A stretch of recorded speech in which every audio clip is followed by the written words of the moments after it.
రోజు చూడని ఇంత హాయిని మరిచిపోదు మనసు.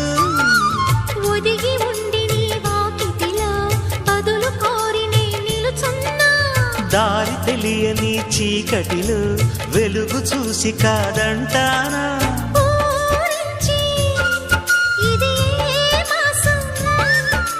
ప్రేమించే ప్రతి గుండెను అందెల సందడి చేసే హేమంతం ఇది.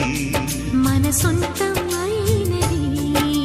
కిలకిల నవ్వే కోయిల కోసం వచ్చింది మధుమాసం. మిలమి